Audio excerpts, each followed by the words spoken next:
यीशु में देखने वाली तमाम ज़िंदगियों को एक बार फिर से बहुत बहुत सलाम। और हम आज एक बहुत ही स्पेशल डे सेलिब्रेट कर रहे हैं, मदर्स डे। मदर्स डे, जब हम मदर्स डे कहते हैं इसका मतलब है माँओं का बड़ा ही ख़ास दिन। वैसे तो हर दिन ही बड़ा ख़ास होता है, हमें चाहिए कि हम हर रोज़ अपनी माँ को थैंक यू कहें, उनकी शुक्रगुजारी करें, क्योंकि हमारी माएँ जो हैं वो बहुत ज़्यादा हम पे मेहनत करती हैं, दिन रात वो हमारे लिए एक कर देती हैं ताकि हम अच्छी ज़िंदगी जी सकें।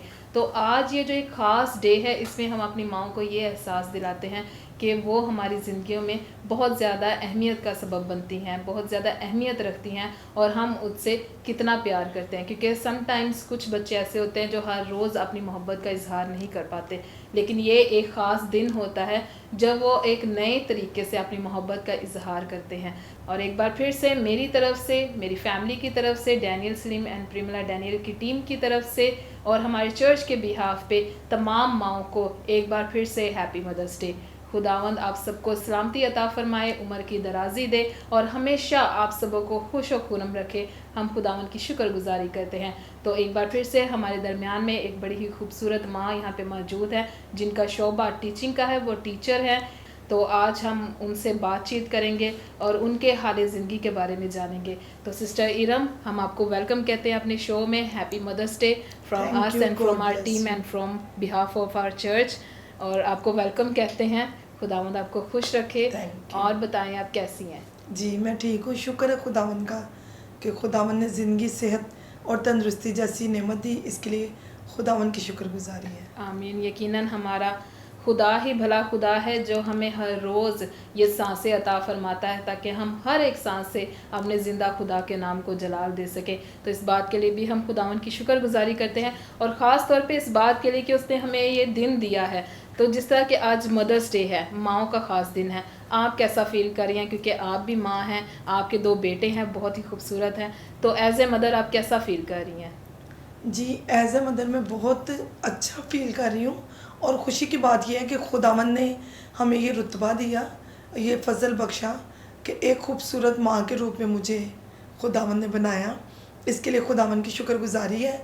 और मैं चाहती हूँ कि ये बहुत बड़ा खुदावंद ने हमें एक बरकत कह दें या फ़र्ज़ कह दें या जो भी कह दें, एक तोड़ा दिया है कि हम अपने बच्चों की परवरिश कलाम के मुताबिक करें। और यकीनन हर मसीही माँ अपने बच्चों की परवरिश कलाम के मुताबिक ही करना चाहेगी ताकि उसके बच्चे मसीही चाल चलन के मुताबिक चलें। आमीन। ये बड़ी ही अच्छी बात आपने कही है। और मैं आपसे ये पूछना चाहती हूँ कि आप एक मदर हैं, आप खुद को बड़ा बाबरकत फ़ील करती हैं। तो मैं आपसे पूछना चाहती हूँ कि आपकी माँ जब आपके पास थी, यकीनन अब वो मसीह में सो चुकी हैं, तो हम इस बात को भी फ़ील करते हैं, लेकिन मैं आपसे ये पूछना चाहती हूँ कि जब तक वो आपके पास थी, आपके साथ थी, तो माँ की वो कौन कौन सी बातें हैं जो आज भी आप याद करती हैं और जिनसे आपको तसल्ली मिलती है? वो कौन सी ऐसी बातें हैं? जी बिल्कुल, ऐसी तो बहुत सी बातें हैं कि माँ कभी भी भुलाई नहीं जाती, चाहे वो पास हो या दूर हो। लेकिन अब मेरी माँ जब के खुदावंद में सो चुकी हैं, तो ये है कि उनकी जब भी हर बात, मुझे कोई भी बात उनकी याद आती है, तो हर बात में मैं खुदावंद की सिर्फ़ इसलिए शुक्रगुजारी करती हूँ कि वो खुदावंद का दिया हुआ हमें एक तोहफ़ा था। तो इसके लिए खुदावंद की शुक्रगुजारी है। और जब कभी हमने कुछ करना हो, जैसे कोई ख़ास मौके हों, उनके घर जाना हो, तो स्पेशल हम अभी भी कहते हैं कि हम अपनी अम्मी के घर जा रहे हैं। तो माएँ जो हैं वो कभी भी भुलाई नहीं जाती। इसके लिए खुदावंद की शुक्रगुजारी कि उन्होंने मुझे बहुत अच्छी माँ दी, जिन्होंने हमें कलाम के मुताबिक भी और जिस्मानी और रूहानी दोनों तालीम से मामूर किया ताकि आज हम इस जगह पे बैठ के और लोगों तक उनका पैगाम पहुंचा सकें। कि हम जब माँ की अच्छी बातों के बारे में बात करते हैं, तो मैं चाहती हूँ कि आप माँ की कोई ऐसी बात भी बताएं जो फ़नी हो, जिसको आप याद करती हैं तो आज भी मुस्कुरा लेती हैं।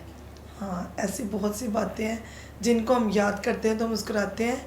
वैसे मेरी माँ ने मेरे बच्चों की परवरिश करते वक्त जब भी मैं उनको शावर देती थी ना, मेरी अम्मी ने यही कहना है, आप नहीं सही शावर देते हो, मैं खुद उनको दिया करूँगी। आप तो 1 मिनट में उनको नहला के ले आते हो, मैं उनको खुद शावर दिया करूँगी। तो अभी 2-3 दिन पहले मैं याद कर रही थी कि वो क्या कर रही हैं कि हर बात में हमें क्या करती होती थी, टोकती थी कि ये काम अच्छा करो, ये सही करो, ताकि हम दुनिया के लिए मिसाल बने। तो इसके लिए खुदा उनकी शुक्रगुजारी है कि उनकी बहुत सी बातें हमारी ज़िंदगी में बड़े बड़े ऐसे मौक़ों से हमें बचा देती थी कि जो कोई दुख, तंगी या हादसात से बाज़ दफ़ा हमें बुरी तो लगती थी, कड़वी बातें लगती हैं माँ की, लेकिन माँ हमेशा इन अपने बच्चों की भलाई ही चाहती हैं। जी, आपने ये बात जो है वो बिल्कुल सही कही है कि सम टाइम ऐसा होता है कि माँ जब हमें किसी बात से टोकती हैं, मना करती हैं, तो हमें बहुत ही गुस्सा आता है। और ये बहुत से बच्चों की ऐसी नेचर भी है, और बहुत से बच्चे ऐसे हैं जो इसको कुछ ज़्यादा ही दिल पे ले लेते हैं और अपनी माँओं से नफ़रत करने लग जाते हैं। लेकिन मैं उनको ये बताना चाहती हूँ कि अगर माएँ आपको किसी बुरे काम से रोकती हैं, टोकती हैं, तो इसका मतलब ये नहीं कि माएँ आपको पसंद नहीं करती, बल्कि वो चाहती हैं कि आप एक अच्छी ज़िंदगी गुजारें, अच्छी तालीम को लें और इस दुनिया में रहते हुए एक अच्छी ज़िंदगी को बसर करें। यही वजह है क्योंकि माँ का प्यार किसी के लिए भी कम नहीं होता। इसीलिए वो आपको रोकती हैं, टोकती हैं, क्योंकि वो नहीं चाहती कि माशरे में आप एक बुरा नमूना बने, बल्कि वो चाहती हैं कि आप एक मिसाली बच्चे बने। तो मैं समझती हूँ कि ये हम सब मदर्स की रिस्पॉन्सिबिलिटी है कि हम अपने बच्चों को अच्छी तरबियत दें। बेशक। तो सिस्टर जी, जैसा कि आपका शोबा जो है, आपका प्रोफेशन जो है वो टीचर का है, तो मैं आपसे ये पूछना चाहती हूँ कि जब हम टीचिंग की बात करते हैं तो आप अपने बच्चों की तरबियत किस तरह से करती हैं? आप माँ के एक किरदार को किस तरह से निभाती हैं, रूहानी तौर पर भी और जिस्मानी तौर पर भी? बेशक ये थोड़ा मुश्किल तो होता है, एक जॉब करने वाले कोई भी शख्स है जॉब करने वाला, तो उसके लिए ये थोड़ा मुश्किल तो है, लेकिन अपने बच्चों को टाइम देना बहुत ज़रूरी है।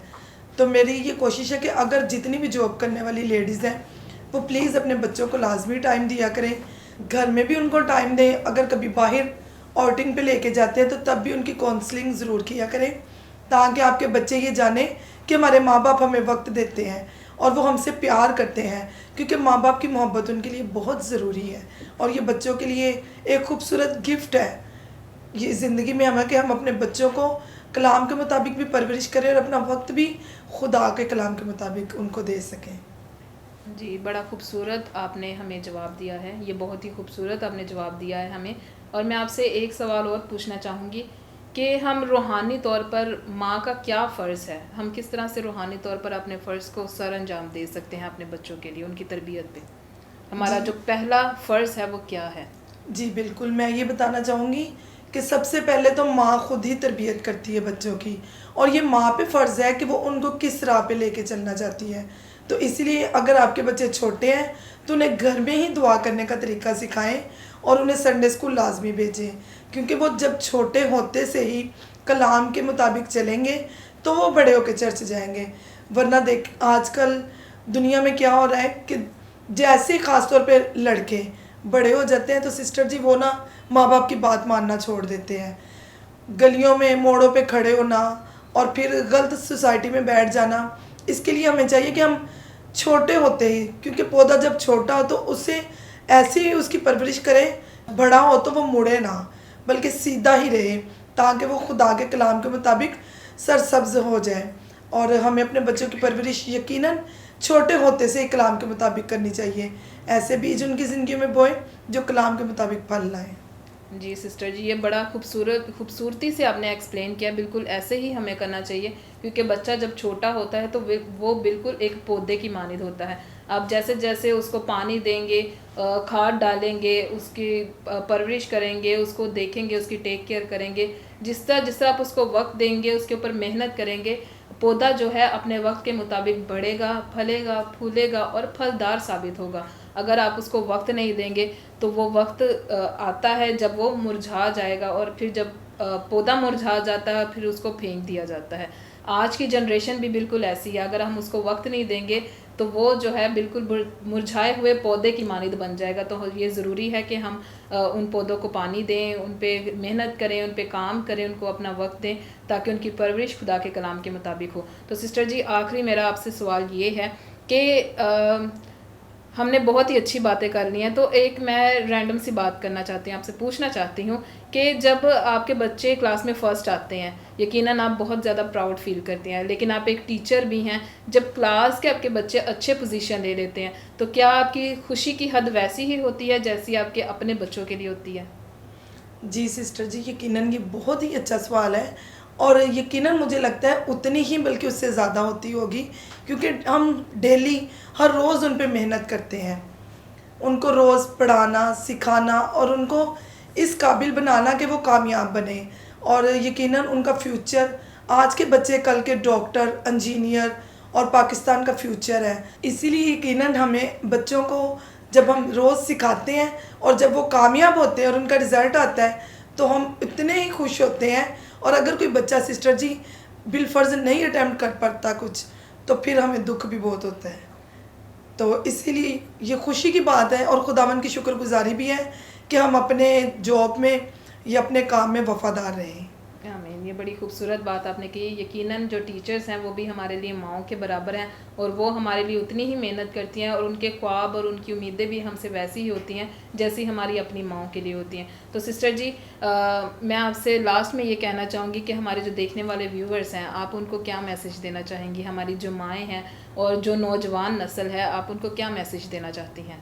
यकीनन जो माएँ हैं, जो नौजवान नस्ल है, उनके लिए शुक्रगुजारी इस बात की है कि खुद जितनी भी माएँ हैं वो खुदावन का शुक्र किया करें कि खुदावन ने उनको माँ जैसी नेमत या बरकत दी और ये औलाद की खूबसूरत बरकत दी कि उन्हें माँ ठहराया। और ये खुदावन की तरफ से अजीम तोहफ़ा है कि हम अपने बच्चों की परवरिश उस राह पे करें ताकि वो बूढ़े होने तक ना मुड़े और कलाम के मुताबिक चलें। यकीनन खुदावन की शुक्रगुजारी है कि खुदावन ने आपको खूबसूरत औलाद की बरकत दी और माँ जैसा ओहदा दिया। तो इस बात के लिए हम खुदावन की शुक्रगुजारी करते हैं। और जितनी माएँ हैं उनको मैं कहना चाहती हूँ कि प्लीज़ आप अपने बच्चों की परवरिश कलाम के मुताबिक करें ताकि हम हमेशा मिलकर मसीह के बदन को जलाल दे सकें। और मेरी तरफ से तमाम देखने वाली माँओं को हैप्पी मदर्स डे। जी थैंक यू सिस्टर जी, आपने बड़ा ही खूबसूरती से इसको एक्सप्लेन किया और हमें समझाया है कि एक माँ को किस तरह से अपने किरदार को सर अंजाम देना चाहिए और औलाद के भी फ़राइज़ बताए हैं कि हमने अपने वालिदैन की इज़्ज़त करनी है, हमेशा उनकी बताई गई राह पे चलना है, वो राह जो खुदा के कलाम के मुताबिक है। तो हम खुदावन की शुक्रगुजारी करते हैं इस बात के लिए और मैं उम्मीद रखती हूँ कि आज जितने भी हमारे दरमियान में माएँ आई थी एज ए गेस्ट, उनकी हालात ज़िंदगी के बारे में जब आपने सुना है तो मैं उम्मीद रखती हूँ कि आप सब ने बरकत पाई होगी और इससे हम सब ने कुछ ना कुछ सीखा है। तो मैं खुदावन की शुक्रगुजारी करती हूँ अपनी तमाम माँओं के लिए। और एक बार फिर से sister ji thank you so much कि आपने हमें वक्त दिया, आप हमारे शो में आए। So thank you and God bless you. Happy mother's Day once again and thank you everyone. God bless you all. मेरा नाम इफ्राहिम शिमून और मैं इटर्नल सल्वेशन का मेंबर हूँ और आज मैं आपको माओ के बारे में बताऊँगा जो हमारे लिए दिन रात मेहनत करती हैं और हमारी खिदमत वगैरह करती हैं। तो मैं आप सबको यही कहूँगा कि अपनी माओ की इज़्ज़त करें और अपनी माओ को सलूट करें। Happy mother day. Thank you. My name is Ryan Shaman from class 2A. Happy Mother's Day. Thank you.